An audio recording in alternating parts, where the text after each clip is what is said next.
Hello my dear friend, अपने YouTube channel पर रचना academy में आप सभी का स्वागत है। रीट का एग्जाम आपका फरवरी में होना है। इसमें हम बात करेंगे सीडीपी के बारे में, जो आपके एग्जाम में शिक्षक ग्रेड 1 टू थर्ड तीनों के लिए वीडियो है, जो आपके प्राइमरी एंड जूनियर में भी आपका 30-30 मार्क्स क्वेश्चन पूछे जाते हैं।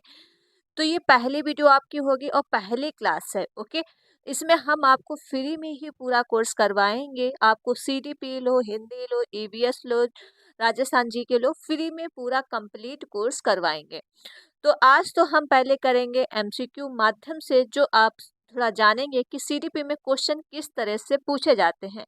मैंने ऑल चैप्टर का इंक्लूड किया है, तो ये वीडियो आपके लिए मोस्ट इम्पॉर्टेंट है और वेरी इम्पॉर्टेंट है कि आप किस तरह से क्वेश्चन क्या है रीट में पूछे जाते हैं।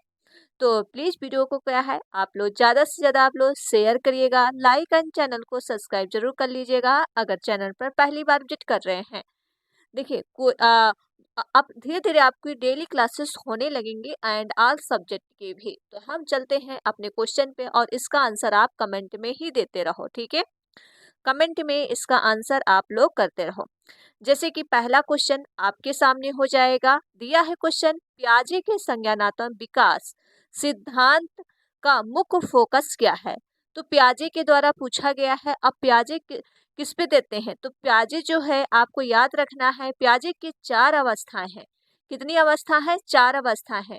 4 अवस्थाएं कौन कौन सी है, क्योंकि कई बार इसी क्वेश्चन इसमें पूछ लिया जाता है। चारों अवस्थाएं, पहली अवस्था आपकी हो जाएगी संवेदी मोटर आचरण, ठीक है। अवस्था जो होती आपकी है 0 से लेके कितने वर्ष के लिए? 2 वर्ष के लिए, ठीक है, संवेदी। और सेकंड अवस्था आपकी हो जाएगी पूर्व सक्रियात्मक अवस्था। पूर्व सक्रियात्मक अवस्था जो आपकी होती है 2 से लेके 7 वर्ष के लिए होती है। थर्ड अवस्था आपकी हो जाएगी ठोस अवस्था भी कह सकते हो, या मूर्त अवस्था भी इसे बोला जाता है। तो ये हो जाएगी आपकी 7 से लेके 11 वर्ष अवस्था।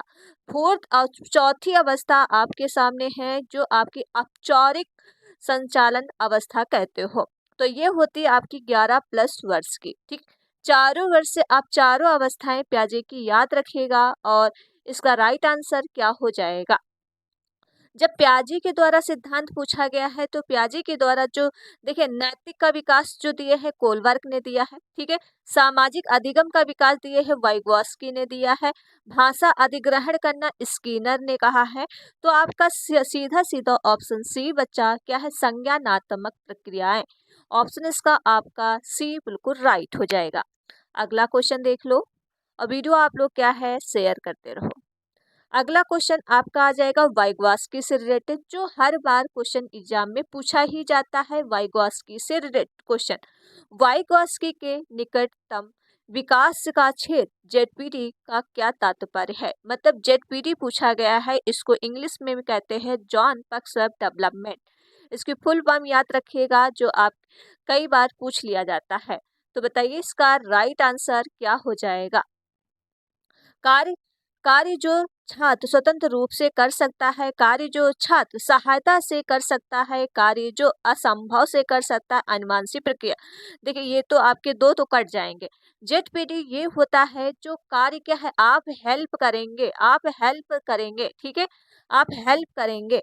तो अगर हम आपकी क्या है हेल्प कर रहे हैं रीट क्वालिफाई करने के लिए, आप क्या कर रहे हैं, आप मेरी वीडियो देख के अपना अनुमान लगा रहे किस तरह से क्वेश्चन आता, फिर आप प्रैक्टिस करोगे तो उसमें आपको लगेगा कितना आपने सीखा। तो ये हम आपको क्या कर रहे हैं, कार्य जो छात्र सहायता से कर सकता है, ठीक है, हम आपकी हेल्प कर रहे हैं। कहीं भी सहायता या फिर हेल्प आ जाए तो जेडपीडी के द्वारा ये दिया गया है। तो ऑप्शन इसका हो जाएगा आपका बी बिल्कुल राइट है। अगला क्वेश्चन कर लेते हैं। अगला क्वेश्चन ये भी आपका क्वेश्चन कई बार पूछा जाता है रीट में। सेस फोल्डिंग, सेस फोल्डिंग का अर्थ शिक्षण के संदर्भ में क्या है। अब पूछा गया सेस फोल्डिंग जो है, बताइए इसका राइट आंसर क्या हो जाएगा। ये हो जाएगा अस्थायी शिक्षण संचालन या अस्थायी सहायता जो शिक्षक और साथी प्रदान करते हैं, तय पाठ्यक्रम दिशा निर्देश सह निर्देशित अधिगम। देखिए सेस फोल्डिंग होता है जैसे कोई बच्चा है वो मैथ के क्वेश्चन सॉल्व कर रहा है बट वो नहीं सॉल्व कर रहा, आपने क्या किया उसको हेल्प करने, उसकी आप थोड़ी सी सहायता कर दिया, फिर उस पे पूरा छोड़ दिया, तो आपने थोड़ा कुछ बता दिया फिर वो अपने आप आगे कर लिया, ठीक है। तो आप क्या हो जाएगा, अस्थायी सहायता जो शिक्षक और साथी प्रदान कर सकते हैं। एग्जाम्पल तौर पे समझ सकते हो कि जो एक छोटा बच्चा होता है वो साइकिल चलाना सीखता है बट वो साइकिल तो चला लेकिन सही ढंग से नहीं चला पा रहा, तो या पेरेंट्स या फिर उसका कोई दोस्त पीछे से साइकिल अगर पकड़ लेता तो वो सीधा चलाना सीख लेता। फिर थोड़ी देर अब क्या होता है, फिर आप धीरे धीरे साइकिल को छोड़ना शुरू कर देते हो तो अपने आप से वो साइकिल क्या अच्छे से चलाना सीख जाता है। तो ये जो अस्थाई दिया आपने, जो सहायता, सहायता कैसी है, अस्थाई है, ठीक है। तो ये हो जाएगा ऑप्शन आपका बी बिल्कुल राइट है। समझ में आ गया होगा क्वेश्चन। चलिए अगला क्वेश्चन देख लो। कई बार ये मतलब सेल्स फोल्डिंग और जेडपीटी क्वेश्चन पूछा ही जाता है और इससे आप रुक नहीं सकते हो। अब चलते हैं कोई कोलवर। कोलवर से क्वेश्चन एग्जाम में जो पूछे जाते हैं तो ये इसका क्या राइट आंसर होगा। और जिसने अभी तक को वीडियो शेयर नहीं किया है तो प्लीज वीडियो को क्या है, आप लोग ज्यादा से ज्यादा शेयर कर दो एंड लाइक एंड चैनल को सब्सक्राइब। कोलवर के नैतिक विकास के पूर्व परंपरागत स्तर की विशेषता क्या है, तो बताइए इसका राइट आंसर क्या है।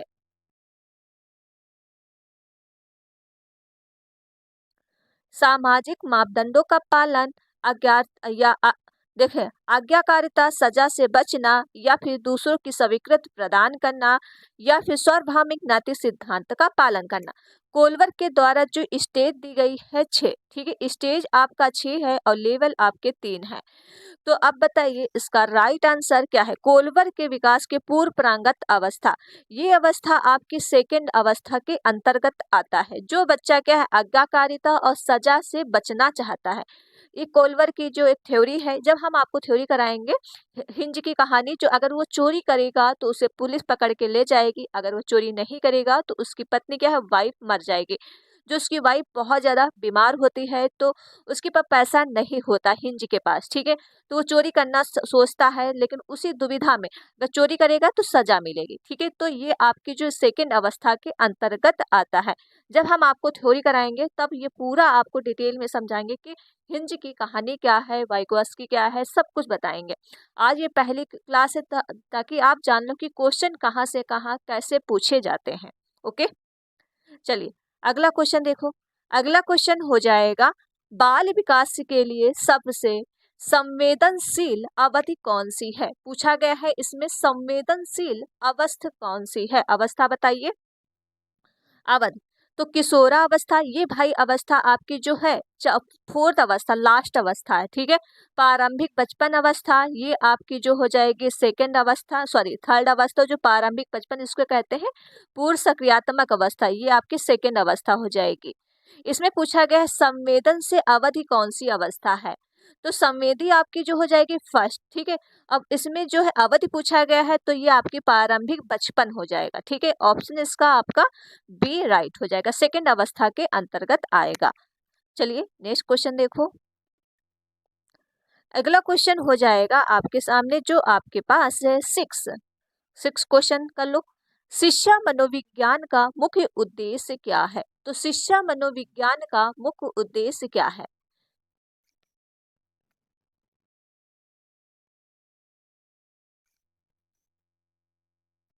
देखिए शिक्षा मनोविज्ञान का जो उद्देश्य होता है बच्चों को जो सीखने की प्रक्रियाओं को सीखना, ठीक है, व्यवहार कैसे किया जाता है, विकास को समझना और सही ढंग से उसको मार्गदर्शन देना, ये होता है शिक्षा मनोविज्ञान।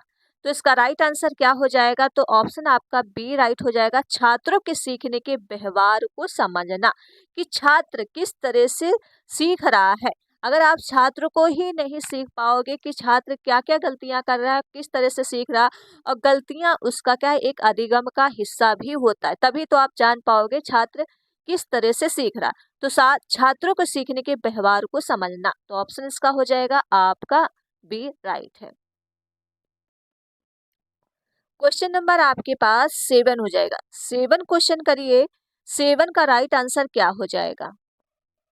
7 क्वेश्चन है, प्रेरणा का शिक्षा में क्या महत्व है? तो प्रेरणा, प्रेरणा बताइए इसका राइट आंसर क्या है? जो प्रेरणा आपकी आती आंतरिक, ठीक, एक आती एक प्रेरणा आपकी आंतरिक होती, एक बाह्य होती है। लेकिन आंतरिक जो होती अंदर से, जिससे आप अंदर से प्रेरित हो कि रीट का हम क्या है, रीट पहले क्वालिफाई करेंगे, फिर रीट की शिक्षक भर्ती आएगी, फिर उसमें हम बैठेंगे और क्या हो जाएगा, एक नौकरी हमारी सरकारी पक्की हो जाएगी। तो आप अंदर से प्रेरित हो कि रीट को क्वालिफाई करना है। तो बताइए इसका राइट आंसर अब क्या हो जाएगा? छात्रों को नियमों का पालन करने के लिए बाधाएं करना, छात्रों को सीखने के लिए प्रेरित करना, छात्रों को पुरस्कार देना, छात्रों को अनुशासित। देखिए हर बार छात्रों को पुरस्कार दे रहे हो तो वो सिर्फ पुरस्कार के लिए ही पड़ेगा, ठीक है, तो ये आपको नहीं करना, ये हमेशा निगेटिव में आता है। छात्रों को अनुशासित मतलब आप अनुशासन में बैठाए हो कि बैठिए, शांत से बैठिए, शोर नहीं करना है, तो उससे बच्चा शांत ही बैठे रहेगा, कोई क्रिया नहीं कर पाएगा, तो यहाँ पे भी कुछ नहीं सीख पाएगा। छात्रों को नियमों का पालन, आप नियम बता रहे हो, ठीक है, नियम करा रहे हो, तो नियम आपको नहीं कराना है, ये सारे आपके निगेटिव हो जाएंगे। लास्ट ऑप्शन बचा है कि छात्रों को सीखने के लिए प्रेरित करना। जब आप छात्र सीखने के लिए प्रेरित कर रहे हो तो अंदर से क्या उसकी रुचि आएगी कि हाँ मुझे, जैसे हम आपको मोटिवेशन कर रहे हैं, रीट भाई क्वालिफाई कर लो, बस आपको रीट क्वालिफाई करना है, उसके बाद आपकी शिक्षक भर्ती आएगी, फिर उसमें आप बैठ जाइएगा, एक राजस्थान में आपकी शिक्षक भर्ती पक्की हो जाएगी, ठीक है, तो ऑप्शन का भी राइट हो जाएगा। क्वेश्चन नंबर आपका 8 हो जाएगा, सफल अधिगम के लिए शिक्षण का कौन सा सिद्धांत आवश्यक है? तो सफल अधिगम के लिए बताइए इसका राइट आंसर क्या है?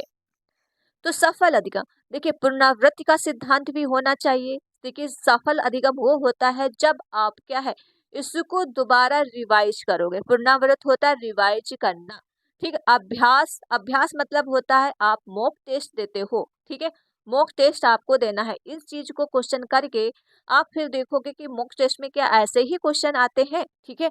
फिर तैयारी का सिद्धांत करना, ठीक, आप फिर तैयारी करोगे किस तरह से पूरा पढ़ना कोर्स है, तो आप पूरा टाइम टेबल बनाओगे, तो आपके सारे क्वेश्चन क्या है, सही हो जाएंगे, उपयुक्त सभी ऑप्शंस का डी राइट है।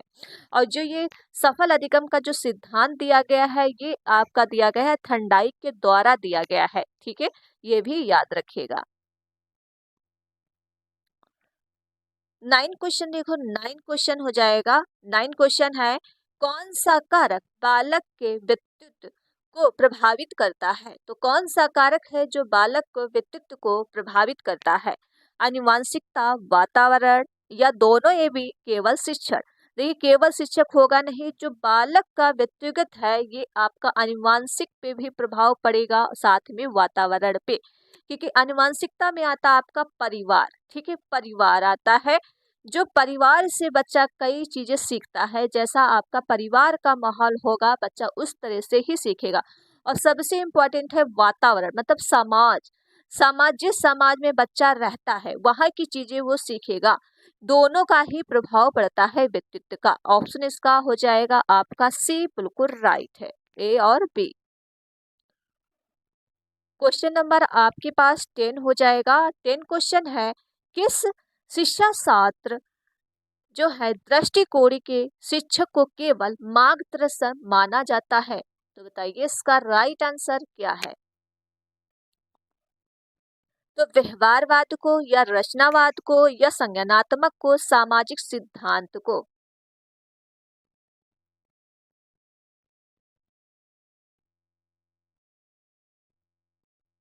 देखिए इसमें पूछा गया है शिक्षा शास्त्री दृष्टिकोण, एक शिक्षक को क्या माना गया, तो ये एक माना गया है रचनावाद माना गया है, तो ऑप्शन इसका हो जाएगा आपका बी, बिल्कुल राइट है, ठीक है, रचनावाद, क्योंकि छात्रों को स्वयं सीखने का ज्ञान जो है निर्माण एक शिक्षक ही करता है, उसको प्रोत्साहित करता है, ठीक है, उसको क्या है आपको मार्गदर्शन भी देता है, तो भाई रचनावाद, ये ऑप्शन इसका हो जाएगा बी, राइट है। 11 क्वेश्चन हो जाएगा। आप जिसने वीडियो को अभी तक शेयर नहीं किया है तो प्लीज वीडियो को आप लोग शेयर कर दो, लाइक एंड चैनल को सब्सक्राइब जरूर कर लीजिए अगर चैनल पर पहली बार विजिट कर रहे हो।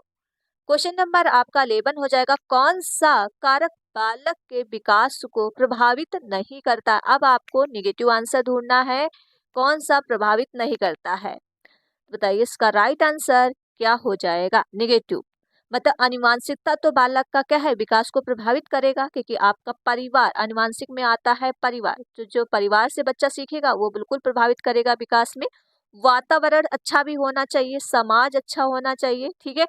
पोषण मतलब उसका खान पान भी अच्छा होना चाहिए, लेकिन समाज के वर्ग भेद नहीं। तो ये हो जाएगा आपका ऑप्शन डी बिल्कुल राइट है, क्योंकि वर्ग भेद के द्वारा बच्चा थोड़ी ना सीखेगा, ठीक है। तो ये आपका हो जाएगा डी राइट है। चलिए अगला क्वेश्चन करो। अगला क्वेश्चन आ जाएगा समावेशी शिक्षा से रिलेटेड क्वेश्चन है आपके सामने, जो समावेशी से क्वेश्चन पूछे जाते हैं। समावेशी शिक्षा का मुख्य उद्देश्य क्या है?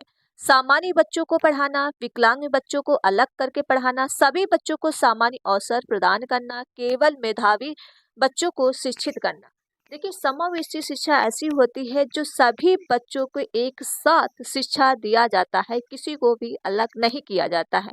तो हो जाएगा सभी बच्चों को सामान्य अवसर प्रदान करना, तो ऑप्शन का सी राइट हो जाएगा। अगला क्वेश्चन कर लो।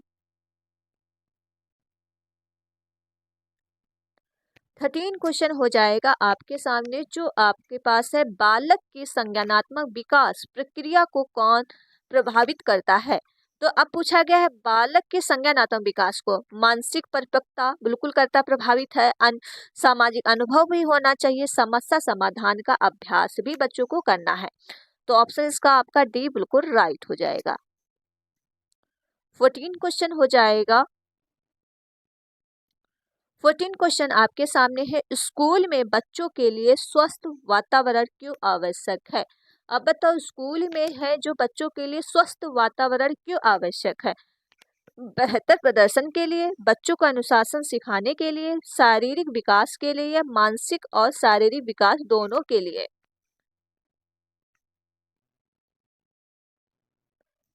देखिए, स्कूल का जो वातावरण है वो कैसा होना चाहिए, वो दोनों आपका होना चाहिए, मानसिक और शारीरिक दोनों विकास के लिए होना चाहिए। तो ऑप्शन का आपका जो हो जाएगा डी राइट है। ओके, अगला क्वेश्चन कर लो।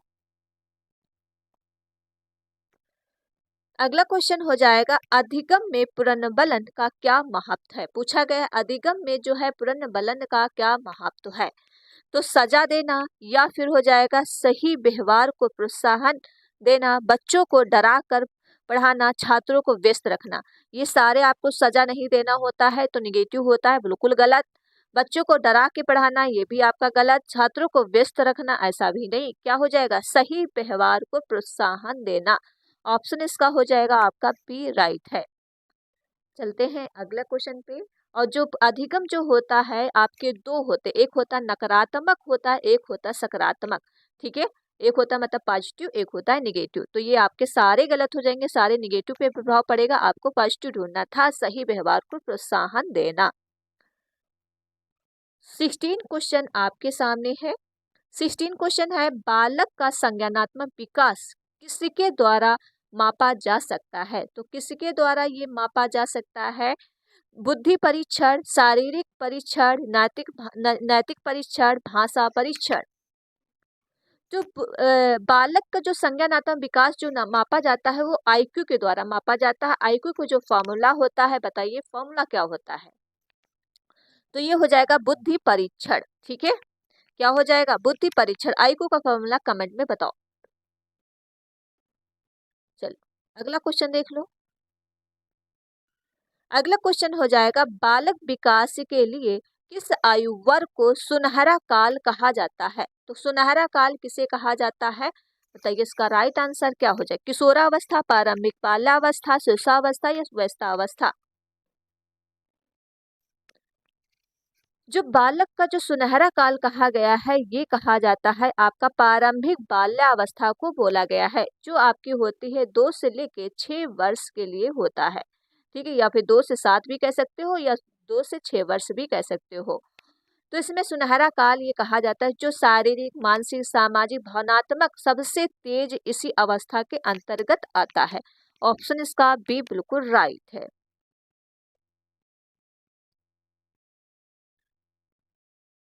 क्वेश्चन नंबर आपके पास 18 हो जाएगा, बालक की भाषा विकास में कौन सा कारक सबसे अधिक महत्वपूर्ण है? तो सबसे अधिक महत्वपूर्ण कौन सा आनुवंशिकता हो जाएगा? सामाजिक वातावरण, शारीरिक विकास, पोषण। तो पूछा गया है बालक भाषा विकास, ठीक, भाषा विकास किससे करेगा? तो सामाजिक वातावरण के द्वारा बच्चे भाषा विकास करते हैं। जो आप इसके अंतर्गत आ जाएगा, देखिए सामाजिक वातावरण होता है, परिवार भी आ जाता है इसके अंतर्गत, ठीक है, स्कूल आ जाता है इसके अंतर्गत, समाज आ जाता है, इस सब से क्या है बातचीत करता है, तभी तो भाषा विकास होगा। तो इसका राइट आंसर ऑप्शन बी बिल्कुल राइट है। 19 क्वेश्चन हो जाएगा। जिसने अभी तक वीडियो को शेयर नहीं किया है तो प्लीज वीडियो को ज्यादा से ज्यादा आप लोग शेयर कर दो, लाइक एंड चैनल को सब्सक्राइब जरूर कर लीजिएगा, चैनल पर पहली बार विजिट किया है। क्वेश्चन नंबर 19 है, स्कूली बच्चों के लिए सर्वश्रेष्ठ अधिगम का तरीका कौन सा है? तो बताइए इसका राइट आंसर क्या है? रट कर सिखाना, ये देखिए रट कर सीखना हो तो हमेशा क्या है निगेटिव टैग वर्ड होता है, तो गलत, ठीक है। और देखिए प्रायोगिक गतिविधियां कराना, केवल पाठ्यपुस्तक, कहीं केवल आ जाए, सजा आ जाए, सारा गलत, तो ये आ जाएगा ऑप्शन बी राइट, प्रायोगिक गतिविधियां आपको कराना है। क्वेश्चन नंबर आपके पास 20 हो जाएगा। 20 क्वेश्चन है, बच्चों के लिए खेलकूद का क्या महत्व है? बच्चों के लिए खेलकूद का क्या महत्व है? इसका राइट आंसर बता दो क्या है? केवल मनोरंजन के लिए, शारीरिक विकास के लिए, मानसिक सामाजिक विकास के लिए, उपयुक्त सभी के लिए। देख खेल खेल होता है, मनोरंजन के लिए भी कराया जाता है, शारीरिक विकास के लिए भी कराया जाता है, मानसिक और सामाजिक विकास के लिए, तो ये उपयुक्त सभी हो जाएगा। क्वेश्चन नंबर आपके पास हो जाएगा 21। 21 का क्वेश्चन बताओ क्या है राइट आंसर? 21 हो जाएगा, बालकों को सीखने की क्षमता को सबसे अधिक प्रभावित करने वाला कारक कौन सा है? शिक्षक व्यवहार, पाठ्यक्रम, परिवार का वातावरण या उपयुक्त सभी। देखिए इसमें हो जाएगा शिक्षक का व्यवहार भी होना चाहिए, आपका पाठ्यक्रम भी होना चाहिए, परिवार का वातावरण भी होना चाहिए, तो उपयुक्त आपका बी डी बिल्कुल राइट है। क्वेश्चन नंबर आपके पास हो जाएगा 22। 22 क्या है? प्याजे के संज्ञानात्मक विकास सिद्धांत जो आपके क्रिटिकल, ठीक, ऑपरेशन स्टेज जो किस आयु के अंतर्गत आता है? तो बता दो इसका राइट आंसर क्या हो जाएगा? ये आपकी जो अवस्था अंतर्गत आती है 7 से लेके 11 वर्ष, इसे ही बोला जाता है मूर्त अवस्था, ठीक है। ऑप्शन का हो जाएगा आपका क्या हो जाएगा? बी बिल्कुल राइट, ये आपकी पूर्व सक्रियात्मक अवस्था हो जाएगी और ये आपकी औपचारिक सक्रियात्मक अवस्था हो जाएगी, ये क्या है पौड़ावस्था लास्ट वाली। चलो अगला क्वेश्चन देख लो। अगला क्वेश्चन हो जाएगा 23। बच्चों को सबसे प्रभावी तरीके से सीखने के लिए शिक्षक को क्या करना चाहिए? तो शिक्षक को क्या करना चाहिए, इसका राइट आंसर क्या है?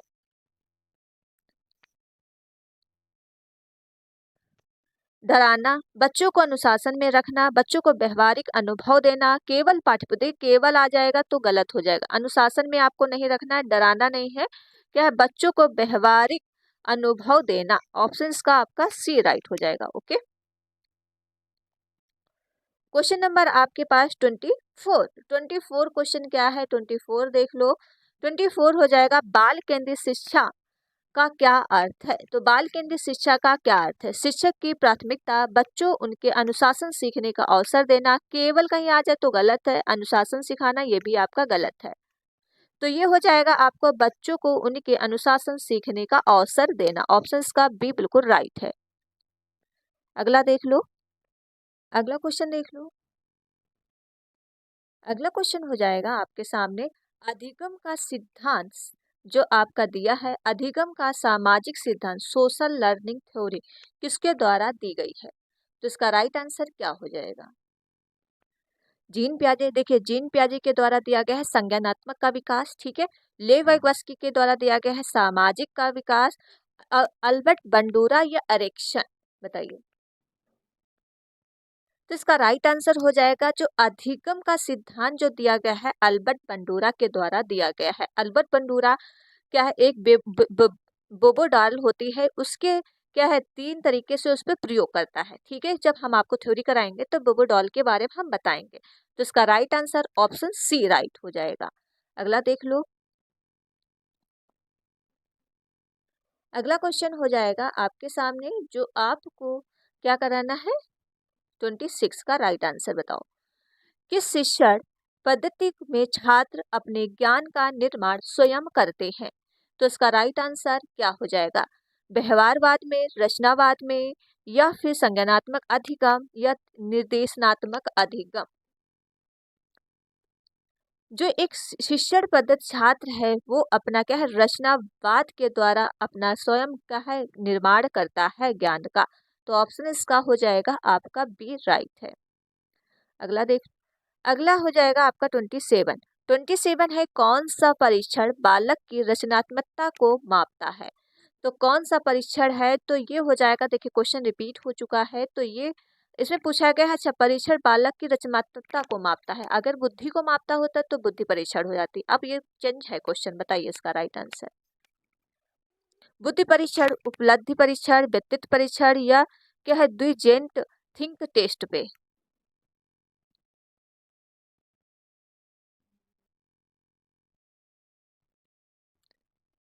तो ये रचनात्मक किसको मापता है? द्विजेंट थिंक स्टेट को। ठीक, ऑप्शन का आपका बी बिल्कुल राइट हो जाएगा।